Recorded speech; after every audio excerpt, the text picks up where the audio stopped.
Καλησπέρα φίλες και φίλοι, Φωτεινή στο Γέννη στην εκπομπή Πέτρου Μήνου, η πρώτη εκπομπή της χειμερινής σεζόν, το λέμε έτσι λοιπόν, χειμερινή σεζόν.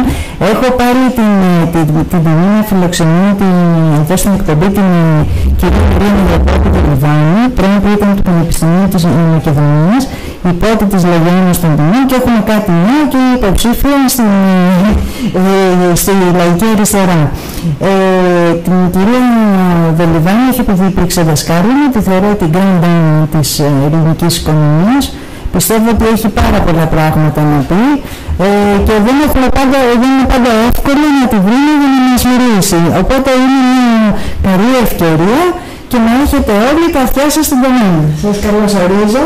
Ευχαριστώ για αυτή την υποδοχή που ήταν πάρα πολύ θερμή και θέλω να πω ότι είμαι και εγώ πολύ ευχαριστημένη, παρά το γεγονός ότι είναι αρκετά κοντά αυτές οι παρουσιάσεις εδώ, για μένα εννοώ, αλλά το να σε καλά είναι μια πρώην φοιτήτριά σου, η οποία γράφει και τόσο καταπληκτικά άρθρα, είναι πάντοτε μια ικανοποίηση.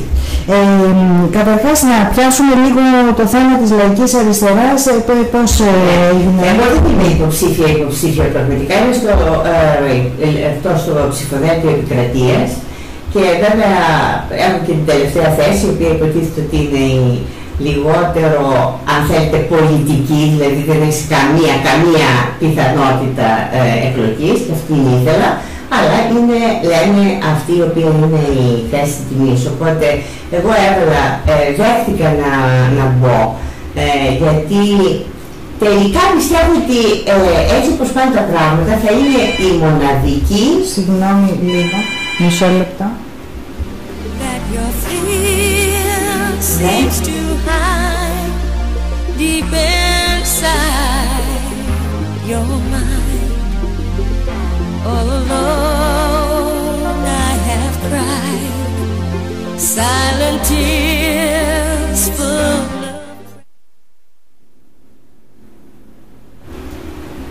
Συγγνώμη για αυτή τη μικρή διακοπή, θα πούμε το όνομα Ειρήνη Διαπρόπη Λιβάνη και μας παίρνουμε τηλέφωνα, αλλά δεν θα ξαναεπαναληφθεί. Συνεχίσου.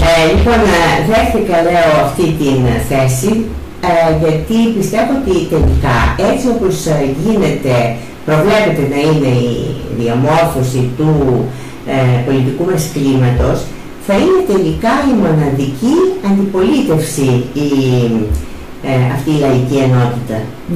Και επειδή είναι και η μόνη παράταξη η οποία είναι υπέρ της δραχμής, που εγώ πιστεύω, όπως και είπαμε και την τελευταία φορά που ειδωθήκαμε εδώ, ότι είναι η μοναδική οδός σωτηρίας, με πολλά ερωτηματικά, με πολλές αμφιβολίες, με πολλούς φόβους.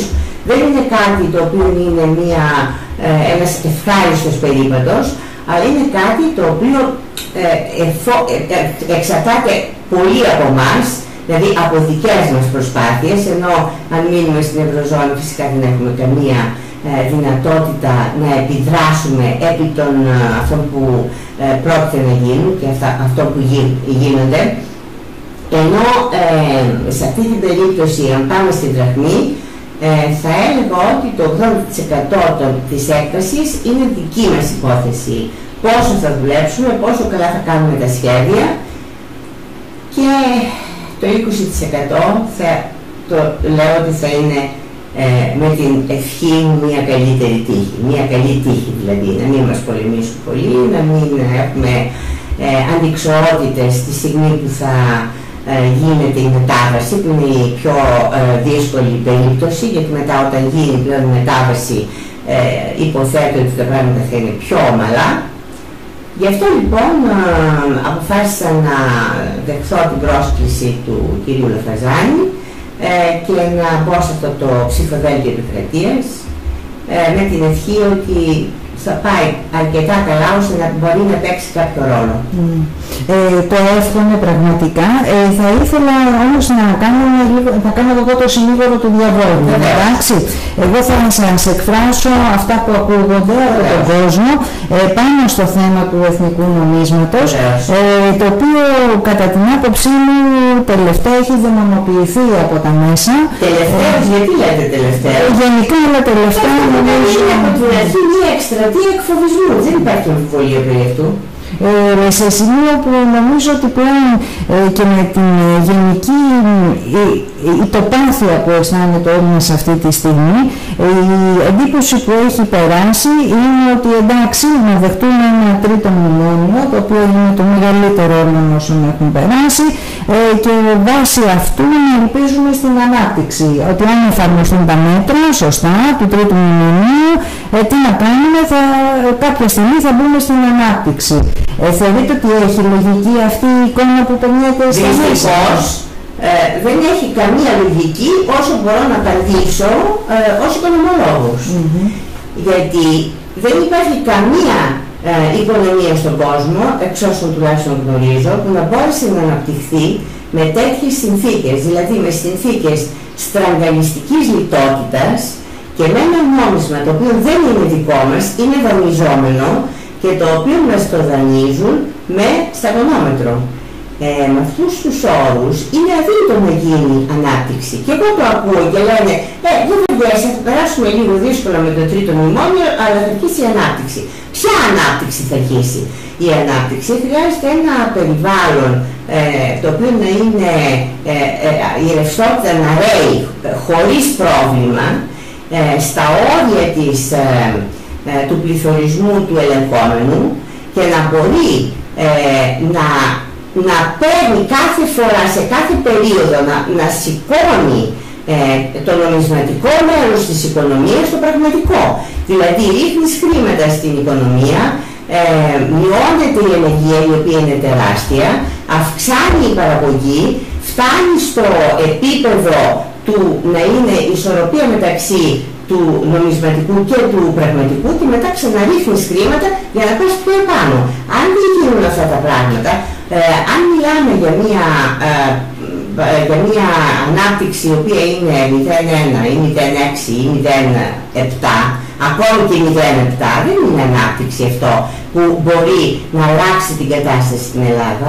Η Ελλάδα θέλει μια ανάπτυξη για περίπου 10 χρόνια της τάξης του 4% τουλάχιστον. Πώς θα είναι δυνατόν με αυτές τις συνθήκες να επιτευχθεί αυτό το ποσοστό? Αλλά πέρα από αυτό λένε και κάτι άλλο αυτοί οι οποίοι ή φοβούνται να πάνε στην δραχμή ή δεν θέλουν για διαφόρους λόγους, γιατί είναι και διάφοροι λόγοι. Δηλαδή το ότι θα είμαστε, λέει, μόνο Βαλκάνοι και θα χάσουμε την ιδιότητά μας του Ευρωπαίου, το οποίο νομίζω ότι είναι μάλλον θετικά πράγματα. Καλά, γιατί και οι Εγγλέζοι έχουν τη λίρα, δεν έχουν πάψει να είναι Δανείοι. Ακριβώς. Αυτό μας λένε ότι θα γίνουμε Βαλκάνια μόνο και δεν θα έχουμε την ιδιότητά μας κτλ. Αυτή η άλλη πλευρά λοιπόν λέει ότι ναι, να συζητήσουμε για τη δραχμή, αλλά πριν να κάνουμε τον ιστό μας τον παραγωγικό, να τον στρώσουμε λίγο γιατί είναι σε χάρη κακό, και μετά να σκεφτούμε για τη δραχμή. Αλλά αυτό είναι και αυτό εντελώς λαθασμένο κατά την άποψή μου πάντοτε, διότι καταρχήν όσο περιμένεις δεν θα υπάρχει πλέον έδαφος ανάπτυξης. Θα έχουν πουληθεί τα πάντα, όπως έχουν αρχίσει να πολλούνται για το τίποτε. Δεν θα υπάρχει επομένως λόγος να κάνεις ανάπτυξη, δεν θα υπάρχει αντικείμενο για να κάνεις ανάπτυξη. Αλλά πέρα από αυτό είναι πάντοτε το γεγονός ότι δεν είναι δυνατόν να γίνει ανάπτυξη με αυτούς τους όρους. Ό,τι έχει μείνει ακόμη ελαφρώς στα πόδια του στην ελληνική οικονομία θα εξανεμιστεί τώρα με το τρίτο μνημόνιο. Το τρίτο μνημόνιο είναι πλέον η κατεδάφιση, η πλήρης καταστροφή. Αυτό που λένε επίσης κάποιοι άλλοι είναι ότι σου λέει ότι θα αναγκαστούν να βγουν από την Ευρωζώνη και από την Ευρωπαϊκή Ένωση, άρα έχουμε σημαντικό πρόβλημα γεωπολιτικής φύσεως, γιατί πλέον δεν θα μας προστατεύει η Ευρώπη τρόποντινά και γύρω μας είμαστε σε ένα καζάνι που βράζει. Βλέπουμε τι γίνεται στη Μέση Ανατολή, βλέπουμε τι γίνεται στην Αλβανία αυτή τη στιγμή με το γκρέμισμα των ελληνικών εκκλησιών, και διάβασα και σήμερα ότι δίρανε τον πατέρα του πρόεδρου της Ομονίας, ο οποίος είναι και ιερέας, τον ξυλοκοπήσαν άσχημα για άνευ λόγου. Το πρόβλημα με τα Σκόπια παραμένει. Έχουμε τις τουρκικές βλέψεις από την άλλη, δηλαδή σου λέει ότι εντάξει, ναι, κατανοούμε ότι είναι το εθνικό νόμισμα μια λύση, αλλά δεν μπορούμε αυτή τη στιγμή γιατί είμαστε γεωπολιτικά εγκλωβισμένοι. Μα δεν θα μπορούμε ποτέ, πάντα θα είμαστε εγκλωβισμένοι, δεν υπάρχει θέμα. Το θέμα είναι αν θα είμαστε εγκλωβισμένοι ως δούλοι, με ένα μνημόνιο και με ένα ακόμη μνημόνιο και με μία, γιατί είναι, να υπενθυμίσω ότι αυτό το μνημόνιο αυτό θα πάει σε μάκρος ανεξαρτήτως αν θα υπάρξει, που κατά τη γνώμη μου θα υπάρξει και άλλο μνημόνιο, αλλά ανεξαρτήτως αυτού, μέχρι που να πληρώσουμε το 75% του χρέους, εμείς θα είμαστε υποεπιτήρηση. Επομένως, ή θα έχουμε όλους αυτούς τους φόβους τους γεωπολιτικούς με το να είμαστε δούλοι, ή θα έχουμε ξεφύγει από εκεί και θα μπορούμε κατά κάποιο τρόπο να ρυθμίζουμε στο μέτρο των δυνατοτήτων μας τις τύχες μας. Τώρα, αυτό το οποίο λένε ότι θα κινδυνεύσουμε, θέλω να κάνω μια γενική παρατήρηση, η οποία είναι γνωστή, αλλά την οποία ξεχνάμε. Αυτό το Brexit δεν υπάρχει πουθενά. Δηλαδή μας απειλούν με κάτι το οποίο δεν υπάρχει, το οποίο είναι ανύπαρκτο. Γιατί η συνθήκη της Ευρωζώνης, της δημιουργίας της Ευρωζώνης δεν προβλέπει μόνο ότι μπαίνει διαβίου και για πάντα ένα κράτος μέσα στην Ευρωζώνη. Το πώς βγαίνει δεν προβλέπεται. Επομένως μας απειλούν, αλλά μας απειλούν με κάτι που δεν έχουν στο χέρι τους. Και όταν εγώ και όλοι αυτοί οι οποίοι είναι υπέρ-οπαδοί της δραχμής υποστηρίζουμε ένα Brexit, δεν υποστηρίζουμε σε καμία περίπτωση Brexit που θα είναι μια κλωτσιά για να φύγουμε. Βλέπω εγώ το Brexit πάρα πολύ καλά μελετημένο από εμάς, από τους Έλληνες, και εμείς θα βάλουμε τους όρους που μπορεί να μπουν, βέβαια, δεν είμαστε και παντοδύναμοι, να βάλουμε εμείς τους όρους που μπορούμε και εμείς θα προκαλέσουμε αυτό το Brexit. Όχι να είναι τιμωρητικό, αλλά να είναι λύση για το πρόβλημα. Βέβαια, εδώ έχει τεθεί και έτσι σε πολιτικό επίπεδο, όχι σε οικονομικό, ότι τη λύση Brexit την προτείνει ο Σόιμπλε, άρα όποιοι υποστηρίζουν αυτά τα πράγματα ουσιαστικά υποστηρίζουν τα συμφέροντα τα γερμανικά.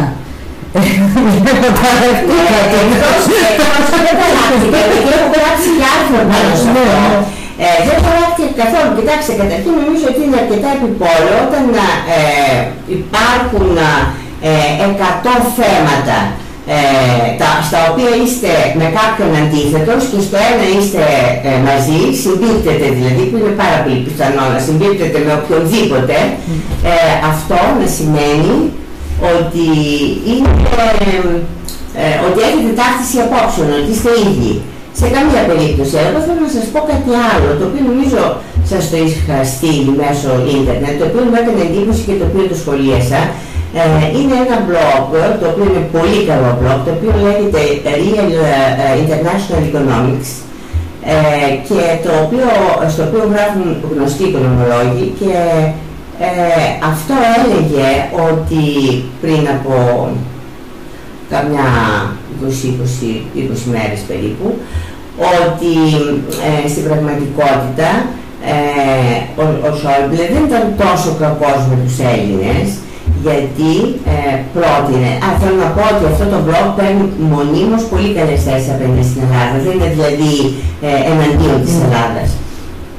Και έλεγε λοιπόν ότι ο Σόιμπλε δεν είναι ο κακός που εμφανίζεται, διότι έκανε αυτό στην πρόταση να φύγει η Ελλάδα για 5 χρόνια από την Ευρωζώνη, δίνοντάς της δάνειο για να μπορέσει να σταθεί στα πόδια της και να σταθεροποιηθεί εν πάση περιπτώσει και να προχωρήσει στην ανάπτυξη και αν σε 5 χρόνια είναι εντάξει να ξαναμπεί πάλι στην Ευρωζώνη. Βέβαια να προσθέσω εγώ και να ακόμη υπάρχει η Ευρωζώνη, γιατί και η Ευρωζώνη μετράει μέρες κατά κάποιους.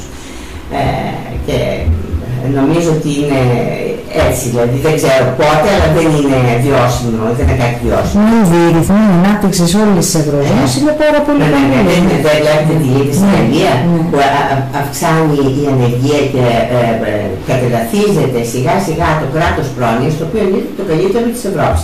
Μετά βέβαια από την Σουηδία. Δηλαδή είναι μια καταστροφή και κάτι το οποίο είδα τώρα τελευταία, μια έρευνα η οποία έγινε και η οποία βγάζει ότι από το 2008 μέχρι σήμερα χάσανε. Συγγνώμη σε λεπτά.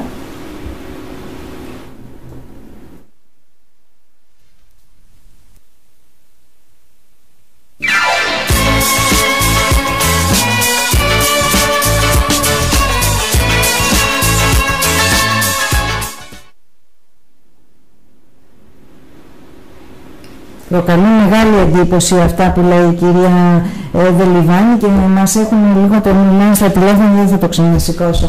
Λοιπόν. Και αυτή η έρευνα λοιπόν καταλήγει στο συμπέρασμα, στο αποτέλεσμα, στο συμπέρασμα ότι από το 2008 μέχρι σήμερα κάθε κάτοικος της Ευρωζώνης έχει χάσει 5% από τον πλούτο του, τον προσωπικό του πλούτο δηλαδή, εξαιτίας του ευρώ. Τα οποία δηλαδή όλα τα αποτελέσματα του ευρώ είναι μείον.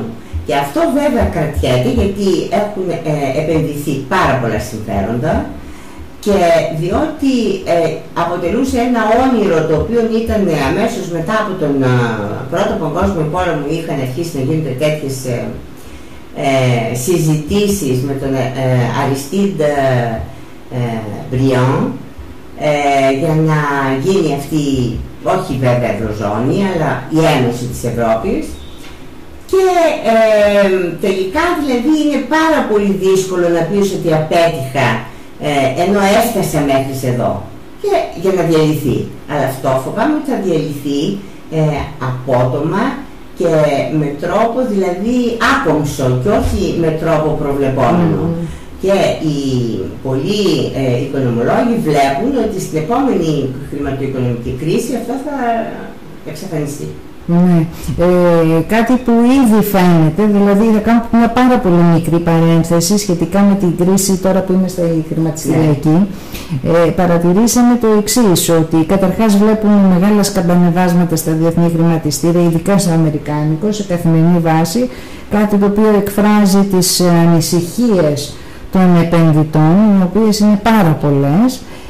Είδαμε ότι για ένα διάστημα βρήκαν σαν καταφύγιο πολύ σύντομο το ευρώ, φύγανε δηλαδή όταν έγινε η υποτίμηση του won, δηλαδή φύγανε και από το δολάριο για μερικές περίπου 7 μέρες καταφύγανε στο ευρώ, αλλά γνωρίζοντας ότι και το ευρώ δεν είναι ό,τι καλύτερο, ξαναείχαμε μετακίνηση προς τα πίσω. Αυτή έτσι μια σύντομη χρηματιστηριακή κατάσταση. Έτσι είναι, ακριβώς έτσι είναι και οπωσδήποτε και η Αμερική δεν πάει καλά.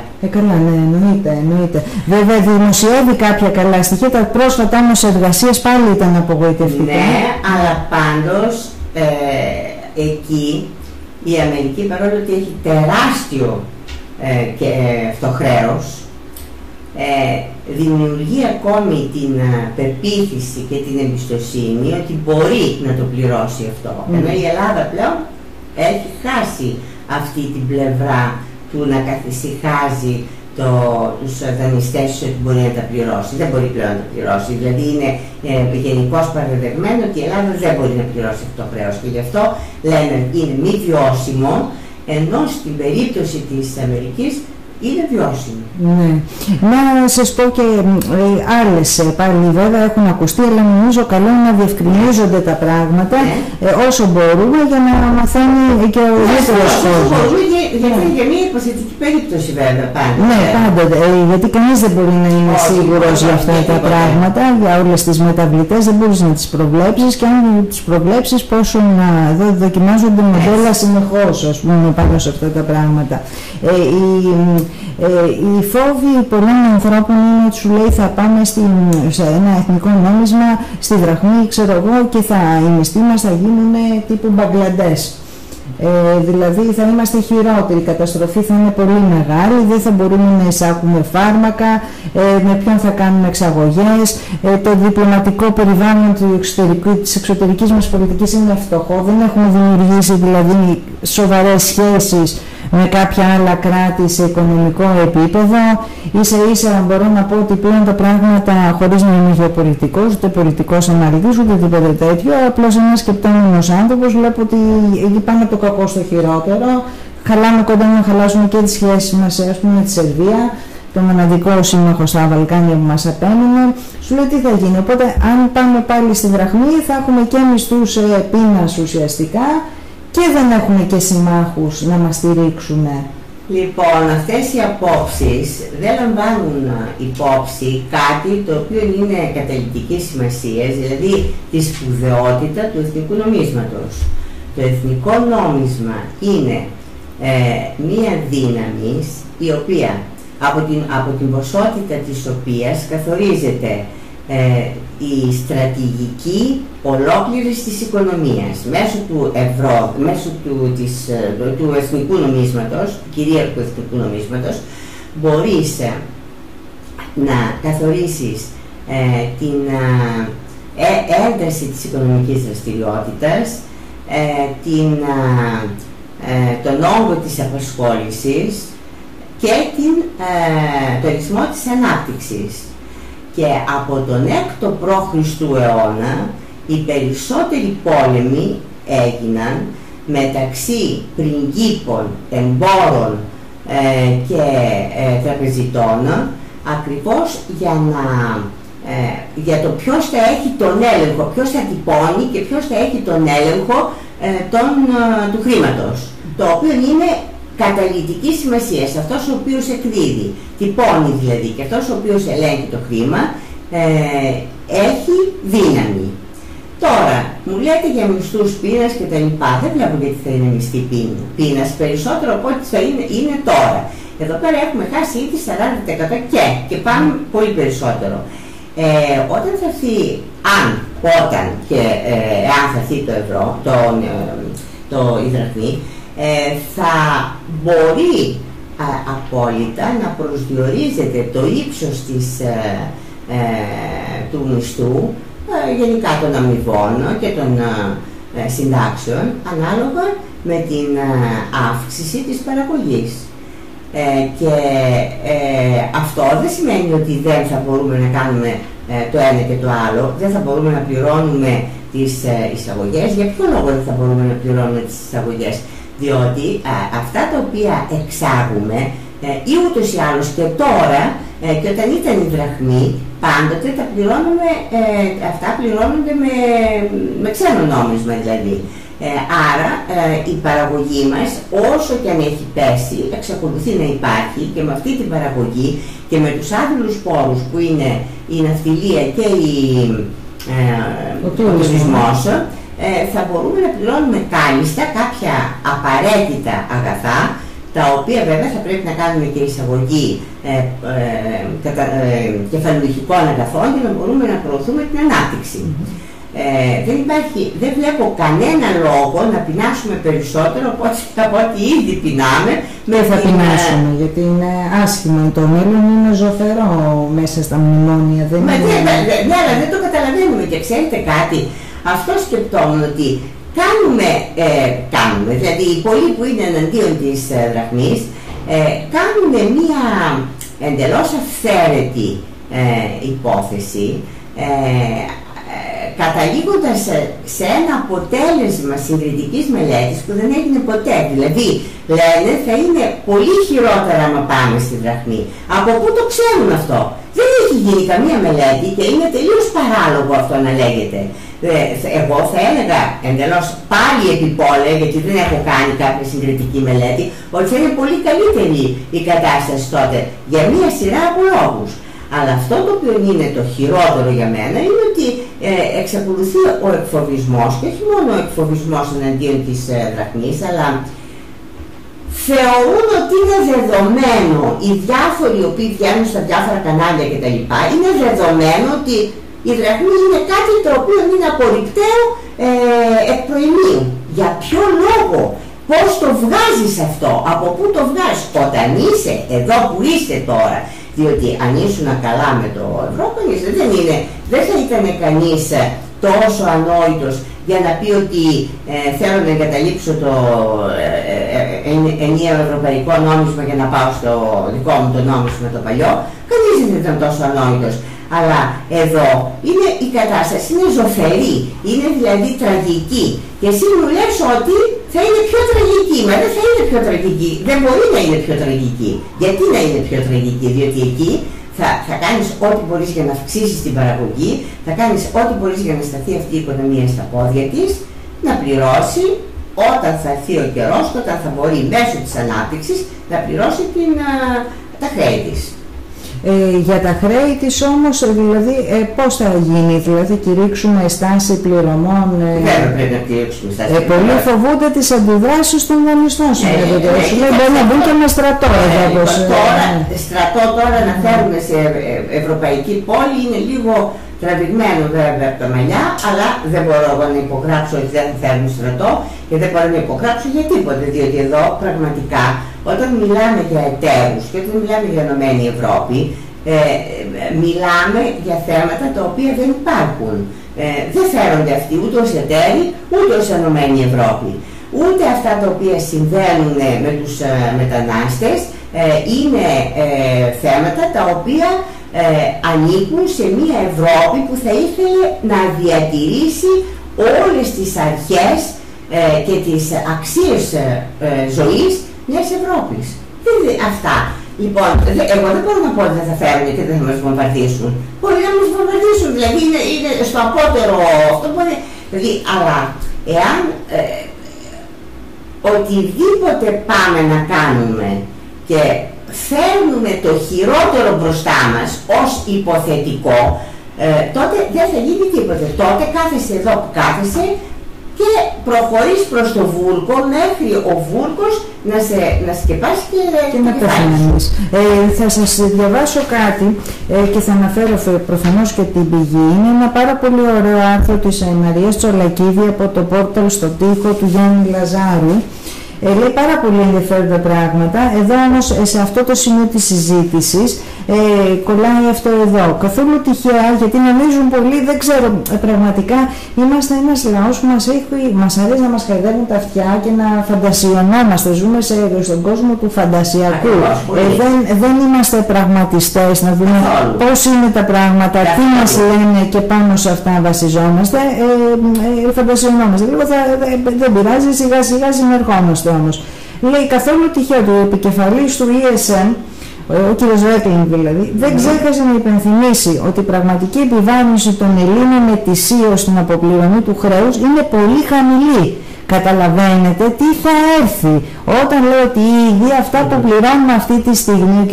Ρέκλινγκ είναι πάρα πολύ χαμηλά, τονίζοντας την ανατριχιαστική πραγματικότητα ότι η επιβάρυνση είναι πολύ χαμηλότερη από την επιβάρυνση που προκύπτει από το δείκτη χρέους ΑΕΠ, ο οποίος αγγίζει το 200%. Δηλαδή θα τα πάρουν όλα. Μα θα τα πάρουν όλα, μα δεν υπάρχει θέμα ότι θα τα πάρουν όλα. Μα κοιτάξτε τώρα, το ότι τα παίρνουν όλα είναι ότι πουλιέται η Ελλάδα. Αυτό δεν είναι ούτε υπόθεση, ούτε φαντασίωση. Η Ελλάδα πουλιέται. Λοιπόν, τι θα μείνει για μας? Σε τιμή ευκαιρίας για σε τιμή ευκαιρίας. Λοιπόν, τι θα μείνει για μας, για τα παιδιά μας, τα εγγόνια μας κλπ. Δεν θα μείνει τίποτε. Δεν θα μείνει τίποτε. Γι' αυτό είπα πριν ότι αυτοί που λένε ας το αφήσουμε για αργότερα τη συζήτηση για την αυτή, όταν θα έχουμε κάνει ορισμένα πράγματα πριν για τα. Ναι, τότε δεν θα έχουμε Ελλάδα πλέον. Δεν θα είναι δική μας η Ελλάδα αυτή. Εγώ αντιδρώ σε αυτό, όχι σε αυτό που λέτε, σε αυτό που λένε. Με την άποψη που έχω πει επανειλημμένως, ότι όσο αυξάνεται το χρέος, θα αυξάνεται η φορολογία. Ξεκινάμε από εκεί. Αν πάρουμε και του κυρίου Ρέκλιν εδώ τις δηλώσεις, σημαίνει ότι η φορολογία θα αυξηθεί κι άλλο. Άρα, πώς μπορούμε να μιλάμε μέσα σε ένα τέτοιο καθεστώς φορολόγησης στιγμής για ανάπτυξη παραγωγικής βάσης? Δεν είναι παράλογο. Τελείως παράλογο, αλλά βέβαια θα πρέπει να προσθέσετε ότι αυτό το τρίτο μνημόνιο, αν υποτεθεί ότι τα δύο προηγούμενα εκτελέστηκαν όπως εκτελέστηκαν, αυτό είναι ανεφάρμοστο, δεν μπορεί να εφαρμοστεί. Διότι ο κόσμος πλέον έχει φτάσει στα όρια, δεν μπορεί να πληρώσει περισσότερους φόρους και αυτοί απαιτούν περισσότερους φόρους. Αλλά κυρίως αυξάνει σε τέτοιο σημείο η παροικονομία τώρα, που δεν θα έχουν πλέον σχεδόν κανένα έσοδο. Αυτό είναι μόνος, δηλαδή και στην Αργεντινή είδαμε ότι ο κόσμος σε αντίδραση σε όλα αυτά λειτουργήσε με παράλληλη οικονομία. Και βεβαίως σε συμφωνία με τους καταναλωτές. Διότι τώρα τα εστιατόρια, ένα μικρό εστιατόριο μπορεί να πληρώσει 23% ΦΠΑ, είναι δυνατόν? Δεν είναι δυνατόν, οπότε δεν θα σου δίνει απόδειξη. Δεν θα σου δίνει απόδειξη και εσύ δεν θα έχεις κανένα λόγο να απαιτήσεις αυτή την απόδειξη, διότι αλλιώς θα κλείσει. Ύστερα όλα αυτά τα μαθήματα τα οποία γινόταν σε φροντιστήρια και τους έχουμε βάλει μεγάλους φόρους, αυτά θα γίνονται κατοίκον τα φροντιστήρια και δεν θα δίνονται φόροι. Πότε ήταν που έχω γράψει ένα βιβλίο, τώρα δεν θυμάμαι πότε είναι, που είναι η οικονομία της παραοικονομίας στην Ελλάδα. Και ακριβώς λέω όλα αυτά, ότι όταν ξεπεράσει η φορολογία ένα ορισμένο ποσοστό, ένα ορισμένο όριο, και όταν επίσης είναι άδικη, όπως είναι και εξακολουθεί να είναι άδικη αυτή η φορολογία στην Ελλάδα, τότε γιγαντώνεται η παραοικονομία. Ναι, είναι λογικό, είναι ένας τρόπος αντίληψης. Δεν είναι λογικό, όπως είπε ότι είναι λογικό, είναι αυταπόδεικτο, όχι απλώς λογικό. Σήμερα που μιλούσα με κάποιους δημοσιογράφους έλεγαν ότι οι Γερμανοί επιμένουν, λέει, ότι πρώτον όποιος πηγαίνει να φάει έξω είναι πλούσιος. Για τα γερμανικά δεδομένα. Λοιπόν, και δεν μπορούσαν, λέει, να καταλάβουν, τους έλεγαν οι Έλληνες δημοσιογράφοι, τους λέγαμε, λέει, ότι ο Έλληνας μπορεί να βγει, λέει, για ένα σουβλάκι, να φάει ένα σουβλάκι και να πιει μία μπύρα. Αυτό δεν σημαίνει ότι είναι πλούσιος ο άνθρωπος, αλλά αυτοί δεν το καταλάβουν και έλεγαν ότι θα πληρώσουν 25% η εστίαση. Ναι, εδώ είναι και το ένα θέμα που το έχουν πιάσει αρκετοί πρόσφατα και αναλύουν, ας πούμε, τη σχέση της θεολογίας με την οικονομία και ξεκινώντας από το βιβλίο του Βέμπερ, η προτεσταντική ηθική και το πνεύμα του καπιταλισμού. Είναι ένας παράγοντας οικονομικής αντίληψης των πραγμάτων και το θεολογικό. Εντάξει, δηλαδή συγκεκριμένα εγώ είχα πρόσφατα μια συζήτηση με μια Γερμανίδα και μου λέει ότι εμείς στη Γερμανία, λέει, τους πλούσιους οι οποίοι φοροδιαφεύγουν κτλ. Υπάρχει κοινωνική κατακραυγή που εσείς στην Ελλάδα δεν έχετε. Λέω πρώτον, υπάρχει. Δεύτερον, και που τους κάνετε κοινωνική κατακραυγή και τι έγινε? Τι έγινε δηλαδή? Ένα αποτέλεσμα στο κράτος είχε η κοινωνική κατακραυγή ή φωνάζεται για να φωνάζεται? Και με κοιτούσε με απορία βέβαια, γιατί κατάλαβε ότι αυτό που τους πουλάνε τα δικά τους μέσα μαζικής ενημέρωσης είναι τελείως έολο, δεν βασίζεται, που φυσικά και να υπάρχει κοινωνική κατακραυγή είναι αποτελεσματική, αλλά να συνοδεύεται και με έργα. Τι έργα? Δηλαδή κάποιος πολύ πλούσιος, δηλαδή περιμένει τον φτωχό εργάτη Γερμανό ή τον εργαζόμενο την κατακραυγή του, σιγά τώρα κάτι τρέχει στα γύφτικα. Είναι ανόητο, αλλά το λέω για να δείξω την αντίληψη που έχουν και τα πράγματα. Δεν συμφωνεί καθόλου με τον τρόπο της δικής μας ζωής και δικών μας επιλογών ζωής. Εμείς είμαστε ένας λαός ο οποίος είναι προς το φως. Δηλαδή, ακόμη και ο φτωχότερος το καλοκαίρι, το βράδυ θα βγει έξω, δηλαδή θα πάρει ένα γλυκό, θα πάρει κάτι, αλλά θα βγει από το σπίτι του. Ενώ αυτοί μένουν μέσα. Αυτό δεν σημαίνει ότι είμαστε πλούσιοι, απλώς ζούμε διαφορετικά. Ναι, δεν το καταλάβαμε, δεν πειράζει. Μένα με ανησυχεί όμως, βλέπω πάλι στο ίδιο άρθρο της Μαρίας Τσολακίδη, ότι λέει μέσα στην προεκλογική περίοδο που διανύει ο κύριος Γιούνκερ έστειλε μήνυμα προς τους βουλευτές και όχι προς τους Έλληνες ψηφοφόρους. Αν το πρόγραμμα δεν τηρηθεί, τότε η Ευρωπαϊκή Ένωση θα αλλάξει το καλό της πρόσωπο που είχε μέχρι σήμερα και θα λάβει άλλου είδους μέτρα για την Ελλάδα. Είναι η απειλή ξεκάθαρη. Είναι η απειλή ξεκάθαρη, αλλά είναι και μπροστά μας η απειλή, γιατί το πρόγραμμα, όπως το είπα και όπως δεν το λέω μόνο εγώ, είναι εμφανές ότι είναι ανεφάρμοστο.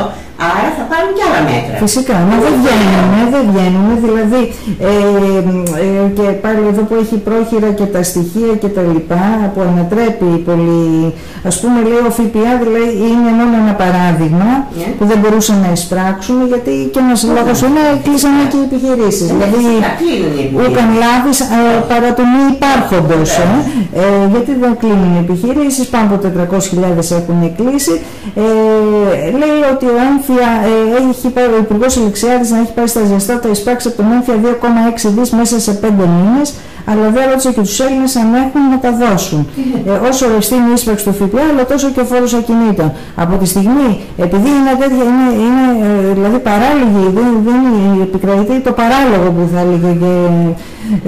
Όλο το σχήμα είναι παράλογο, και αυτό δεν καταλαβαίνω και βρίσκω παράλογο το να είσαι αντίθετος με ένα μέτρο που είναι η δραχμή, η επιστροφή στη δραχμή, το οποίο μπορεί να μην μπορεί να σου εγγυηθεί 100% ότι θα πετύχει, γιατί τίποτε στην οικονομία, όπως πολύ καλά ξέρετε, ως παλιά μου φοιτήτρια και ως έκτοτε έχοντας κάνει πάρα πολλά πράγματα, ότι δεν είναι δυνατόν να είσαι σίγουρος για τίποτε, για κανένα μέτρο πώς θα είναι η έκβασή του. Αλλά οπωσδήποτε δεν κάθεσαι σε αυτή την κατάσταση χωρίς να κάνεις τίποτε. Δηλαδή εδώ καθόμαστε εντελώς αδρανείς. Γιατί υπάρχει αυτός ο φόβος, δηλαδή πολλοί λένε πλέον ότι είναι τα συμφέροντα του μεγάλου χρηματοπιστωτικού κεφαλαίου. Ναι, ότι καθόμαστε στο ευρώ σε όλη αυτή την κατάσταση, γιατί βέβαια, καλά, οπωσδήποτε. Και γιατί οπωσδήποτε το θέλουν και το απαιτούν από έξω. Αυτοί λένε ότι έχουν λάβει τα μέτρα τους για οποιοδήποτε Brexit και ότι δεν κινδυνεύουν. Αλλά στην πραγματικότητα και φυσικά κινδυνεύουν. Και ξέρετε ότι υπάρχουν πολλές μελέτες οι οποίες λένε ότι μπορεί να ξυλωθεί το όλο θέμα σε πολύ μικρό χρονικό διάστημα. Αλλά τελικά δηλαδή μόλις περάσει η κρίση και μόλις λένε ότι δεν μας ενδιαφέρει, φύγετε κτλ., αισθάνονται πάρα πολύ ευχαριστημένοι να μας ξαναέρχουν στους κόλπους τους, αλλά πλέον πλήρως οριζοντιωμένους, και να κάνουμε ό,τι ακριβώς, ό,τι έμπνευση θέλουν, η οποία να είναι παράλογη, η οποία να είναι εντελώς δηλαδή καταστρεπτική για μας, και μας θέλουν με αυτούς τους όρους όμως. Δηλαδή λένε στην αρχή θα μας θέλουν για να μας τρομοκρατήσουν και μετά γίνονται όλα όπως θα θέλουν αυτοί και εμείς παραμένουμε μέσα. Ναι. Να το πάρουμε λίγο πιο απλά. Δηλαδή, εντάξει, ο κόσμος νομίζω σιγά σιγά αρχίζει να αντιλαμβάνεται, γι' αυτό και είναι η αδράνεια. Είναι μια ψυχολογική κατάσταση. Ένας ψυχολόγος θα το εξηγούσε καλύτερα, πολύ καλύτερα από εμάς αυτή τη στιγμή. Είναι, ας πούμε, λέει εδώ, να δούμε και το άλλο. Λέει, οι δανειστές μέσω του ESM έχουν ξεκαθαρίσει ότι η διαγραφή μέρους του χρέους δεν πρόκειται να γίνει ποτέ. Εντάξει, για να δούμε αυτό που λένε, αυτό που λένε αυτοί. Λέει, το μόνο που θα κάνουν από τη στιγμή που έχουν το 45% ακριβώς είναι να επιμικρύνουν την περίοδο εξόφλησης για τόσο χρονικό διάστημα όσο θα τους αποφέρει, λέει, μεγαλύτερα κέρδη. Θα μας έχουν φόρους ζωής, όσο υπάρχει αυτό το κράτος θα είναι απικία χρέους. Ναι. Αυτό είναι, εκεί έρχεται δηλαδή. Απικία χρέους, για να το εξηγήσουμε λίγο, θα είναι δηλαδή ένας χώρος, γιατί δεν θα είναι χώρα πλέον αυτό, το οποίο θα έχει βαρύτατη φορολόγηση, στο οποίο οι άνθρωποι τελικά θα είναι σαν σκλάβοι, γιατί θα είναι τέτοια η φορολογία που θα επιβαρύνονται για την αποπληρωμή του χρέους, που μας το κάνουν και ξεκάθαρο δεν πληρώνουν και αρκετά, άρα θα πρέπει να πληρώσει κάθε ένας Έλληνας ξεχωριστά, και τελικά οδηγούμαστε σε κάτι το οποίο κατά τη γνώμη μου θα είναι σκλαβοπάζαρος και δεν θα είναι χώρα. Όσο και αν αυτό ακούγεται έτσι λίγο βαρύ, αλλά αυτή είναι η πραγματικότητα, δεν μπορούμε να την ωρεοποιήσουμε. Πολλοί κόσμος όμως, κυρία Δελτιτάνη, φοβάται την υποτίμηση. Δηλαδή σου λέει, γιατί για τα Μπαγκλαντές και τα τέτοια έχουν να κάνουν την υποτίμηση. Σου λέει, θα γίνει η δραχμή κατοχική. Θα πηγαίνω εγώ στο περίπτερο, όπως πηγαίναν, ναι, ξέρω εγώ, οι μεγαλύτεροι, με το καροτσάκι, με τα λεφτά επάνω για να πάρω, ξέρω εγώ, μια σοκολάτα. Τα θέλω εκατομμύρια. Αγαπητή μου Φωτεινή, το ξέρετε ότι τα νομισματικά αποτελούν το πιο δύσκολο κεφάλαιο στην οικονομία. Αλλά εγώ θα σας πω δύο πράγματα. Το πρώτο είναι ότι η υποτίμηση έχει γίνει ήδη στην Ελλάδα. Δηλαδή η εσωτερική υποτίμηση έχει φτάσει τα 40-45%. Αυτό το οποίο λογικά αναμένεται δεν μπορεί να είναι τόσο, θα είναι ένα γύρω στα 20-25% εάν αφαιθεί ελεύθερο. Αλλά σήμερα σε αυτό το βιβλίο το οποίο παρουσίασε του Νίκου Ιγκλέση, αυτός δίνει μια άλλη λύση, η οποία είναι εφικτή, η οποία βέβαια έχει αυτή τα μειονεκτήματά της. Τίποτε εδώ δεν είναι χωρίς μειονέκτημα, έτσι, και τίποτε δεν είναι ακίνδυνο. Αυτός λέει ότι δεν θα γίνει καμία απολύτως υποτίμηση, διότι η δραχμή από την πρώτη στιγμή που θα μπούμε στη δραχμή και θα της δώσουμε μια ισοτιμία που θα είναι 1/1 ή 1/10, τέλος πάντων ό,τι αποφασίσουμε εκείνη την ώρα, αυτή η ισοτιμία, αυτό το νόμισμα θα συνδεθεί είτε με το δολάριο είτε με το ευρώ.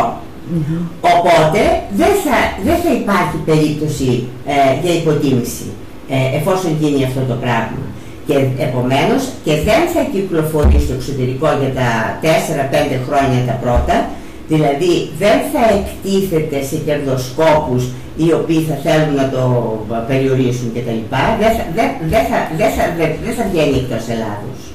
Δεν θα βγαίνει εκτός Ελλάδος. Ναι, τώρα να σας πω, να κάνω εγώ τον κακό έτσι εδώ πέρα, θα σου πει άλλος τι δεν θα βγαίνει, δηλαδή θα γίνουμε Αλβανία, Βόρειος Κορέα, θα κλείσουμε τα σύνορα. Δεν θα τίποτα από όλα αυτά, αλλά θα προσπαθήσεις να περάσεις μια δύσκολη περίοδο, σχετικά δύσκολη περίοδο, για να μπορέσεις να σταθείς στα πόδια σου.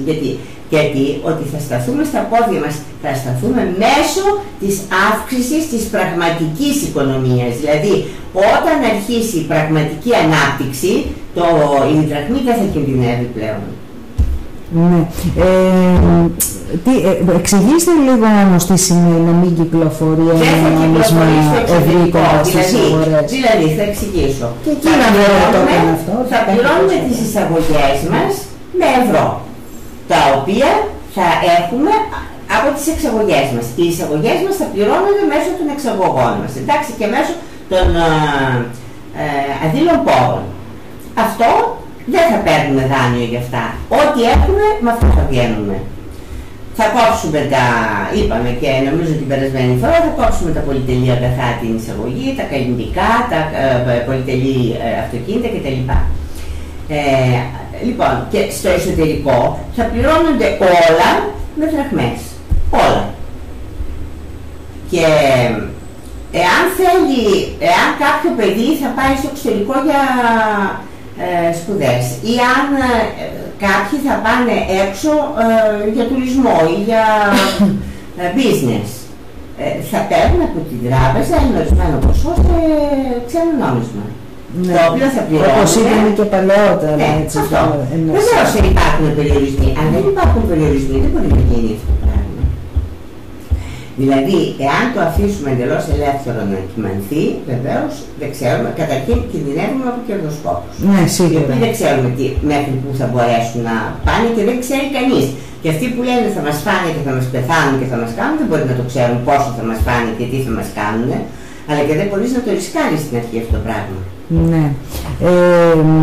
Κάποιος όμως θα μπορούσε να πει μήπως θα γίνουν, επειδή είπατε και το ρούβλι που είναι σαν τη Σοβιετική Ένωση του πάλι ποτέ που υπήρχε μαύρο αγωνά νομίσματος στην έξω, δηλαδή αλλάζαν τα ρούβλια με τα δολάρια. Υπάρχουν πολλοί κίνδυνοι οποιαδήποτε λύση κι αν ακολουθήσετε. Οποιαδήποτε λύση υπάρχουν κίνδυνοι. Και βεβαίως πρέπει να έχουμε μια καλή κυβέρνηση και ένα καλό σύστημα το οποίο να μπορεί να επεμβαίνει με τρόπο αποτελεσματικό.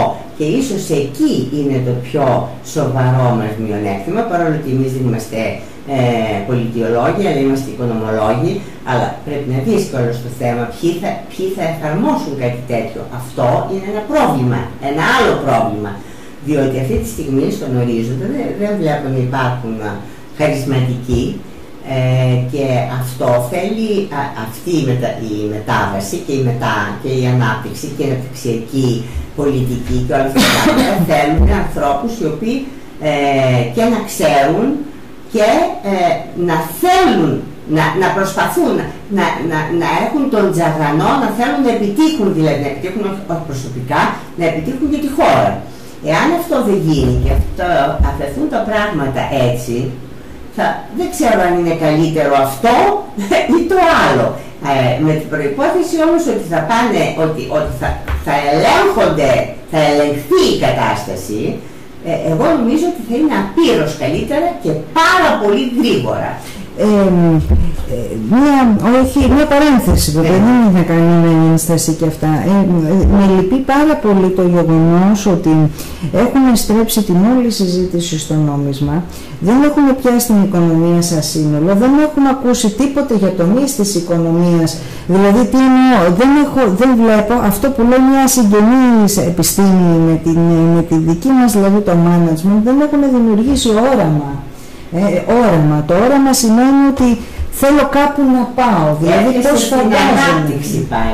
Όχι, θέλω κάπου να πάω, δηλαδή έχω ένα σχέδιο με το βάση στο σχέδιο αυτό δεν μπορεί να το εφαρμόσετε με το ευρώ. Με το ευρώ είστε μέσα, μας έχουν βάλει, είναι πολύ λαϊκίστικη έκφραση που θα πω, αλλά έτσι είναι, τα δύο πόδια σε ένα παπούτσι. Δεν μπορείς να κινηθείς με το ευρώ για να κάνεις ανάπτυξη. Και αυτό που μου λέτε, το σχέδιο, είναι ένα σχέδιο αναπτυξιακό.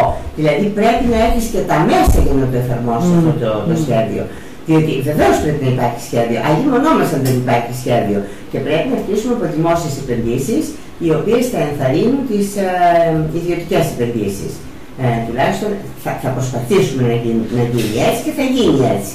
Αλλά για να γίνουν όλα αυτά πρέπει να υπάρχει αυτό το οποίο είπαμε, να υπάρχει ρευστότητα. Και όταν εγώ ακούω δεν έχει σημασία το νόμισμα και δεν έχει σημασία η ονομασία, συμφωνώ.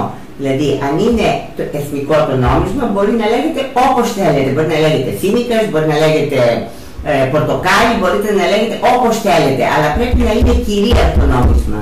Αυτό πρέπει να είναι. Ναι. Εθνικά κυρίαρχο νόμισμα. Βέβαια, εντάξει, όπως ξέρετε, εγώ υποστήριζα, όχι μόνο για το νόμισμα. Όχι, δεν είναι, γιατί το είχαν διαβάσει και με είχαν ρωτήσει κι άλλοι. Λέγοντας εγώ οικονομική πολιτική, εννοούσα τι θες να εφαρμόσεις, αν θα ακολουθήσεις μια κοινωνική πολιτική. Εντάξει, αλλά αυτά είναι πολύ αργότερα.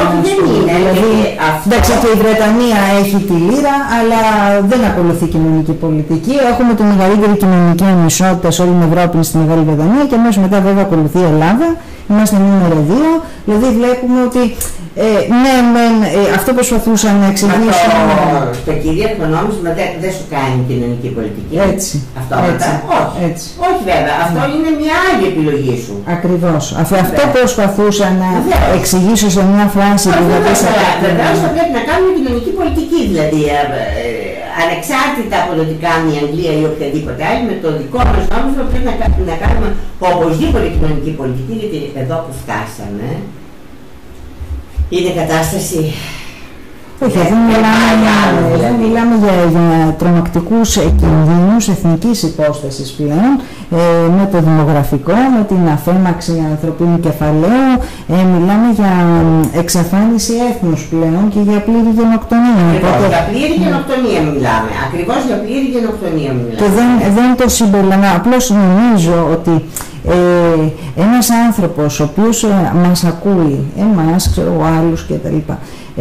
Και είναι ένας μικρομεσαίος επιχειρηματίας, ο οποίος βάλεται αυτή τη στιγμή πανταχώθεν σε έναν οποιοδήποτε χώρο, ας πούμε στον τουρισμό, στον τουριστικό τομέα, στον αγροτικό, στη μεταποίηση, ότι έχει απομείνει λέμε τώρα, εντάξει, ακόμα και στο εμπόριο, που θέλει να ακούσει τι σχέδιο έχει κάποιος από τη στιγμή που θα αποκτήσει εθνικό νόμισμα για τους κλάδους? Δηλαδή, σου λέει εντάξει ρε παιδί μου, να το κάνουμε αυτό το πράγμα. Μετά τι θα γίνει? Εμείς βέβαια, όταν προτείνουμε, είναι εντελώς θεωρητικά αυτά τα οποία προτείνουμε, γιατί δεν έχουμε αποφασιστική δυνατότητα, αρμοδιότητα.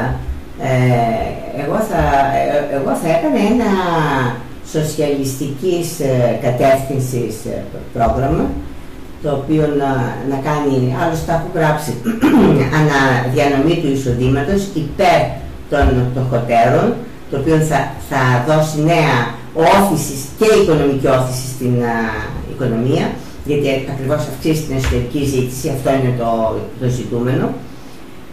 Και βεβαίως θα επαναφέρω και την δωρεάν παιδεία, η οποία πλέον έχει υποστεί πάρα πολλές τρύπες και εδώ και παντού, όχι μόνο εδώ.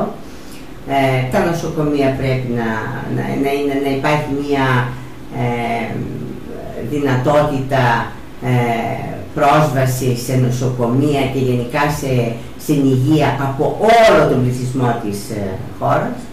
Αυτά είναι βασικά πράγματα και βασική κοινωνική πολιτική, όπως επίσης και δεν πρέπει σε καμία περίπτωση να πουληθούν υπηρεσίες οι οποίες είναι κοινής ωφέλειας, όπως είναι βασικές συγκοινωνίες, όπως είναι το νερό, όπως είναι το ηλεκτρικό ρεύμα. Ναι, καλά έχει πουληθεί αυτό. Το ξέρω, αλλά είναι κακό. Δεν είναι καλό. Ναι. Βέβαια εντάξει, όλα αυτά πάνε λίγο μακρύτερα, αλλά είναι, λέμε, το εθνικό νόμισμα ένα μέσο για να πάει κάποιος προς μια κατεύθυνση, αρκεί να ακολουθήσει, να ξέρει όμως και τι θέλει να κάνει. Γιατί, κοιτάξτε, εδώ τα θέματα του τι θέλουμε να κάνουμε με τον ελληνικό λαό, έχετε γράψει κι εσείς μια έτσι και πολύ ωραία μελέτη για την κοινωνική ανισότητα στην Ελλάδα παλαιότερα, που είχα διαβάσει, εξαιρετική, και μετά με την συνδέζει και με άλλα στοιχεία που μεταγενέστερα που βγήκανε κτλ. Δηλαδή εδώ μιλάμε για ένα κράτος το οποίο έπασχε μονίμως από αυτά τα πράγματα. Δηλαδή έπασχε μονίμως από το θέματα της φορολογίας, της άνησης και άδικης φορολογίας, των κοινωνικών ανισοτήτων, των εισοδηματικών ανισοτήτων, τη φτώχεια, που βέβαια τώρα έχει φτάσει σε ένα τραγικό σημείο. Αλλά πάντοτε, που θέλω να καταλήξω, ήταν πάντα ένα στραβό κλίμα, το οποίο τώρα πήρε και έδεσε. Και αν το συνδυάσουμε και με την ελληνική ιστορία, βλέπουμε δηλαδή ότι σε τακτά διαστήματα, από τη στιγμή που δημιουργήθηκε το σύγχρονο ελληνικό κράτος, κρατήδιο, αυτό που διαμορφώσαμε εν πάση περιπτώσει, βλέπουμε ότι μας βάζουν συχνά πυκνά σε περιόδους οικονομικής καταστροφής που συνοδεύεται πάντοτε από μια εθνική καταστροφή μετά. Θεωρώ δηλαδή ότι σε αυτή την περίπτωση αυτό δεν μπορεί να ξανασυμβεί. Και δεν πρέπει να ξανασυμβεί, αλλά είναι και θέμα ηγεσίας, έτσι. Ναι, ναι. Δεν εξαρτάται από το λαό μόνο. Ο λαός βέβαια πρέπει να σεκοντάρει όλες αυτές τις καλές, ας πούμε, προσπάθειες, αλλά πρέπει να έχει και έναν ηγέτη ο οποίος να τον οθεί προς το σωστό δρόμο.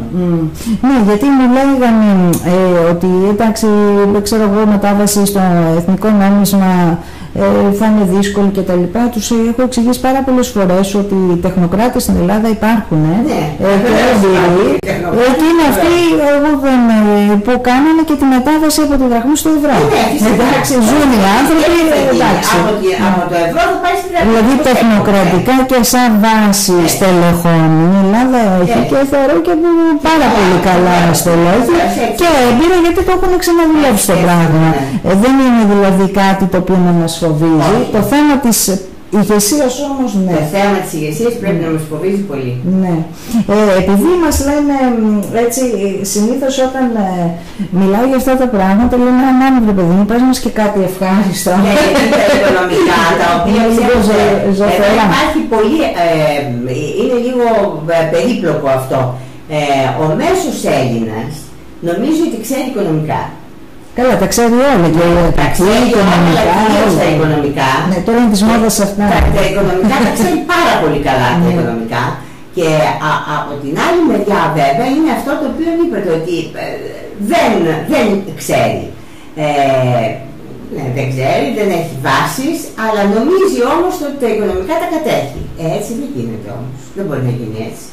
Νομίζω πέρασε ο καιρός της αυταπάτης, αλλά θέλω θα την κλείσετε εσείς την εκπομπή, αλλά επειδή μας λένε έτσι γκρινιάριδες, ζωφερούς, έτσι ότι τους ψυχοπλακώνουμε συνέχεια, πρέπει να πούμε και κάτι ευχάριστο μέσα στην όλη κατάσταση.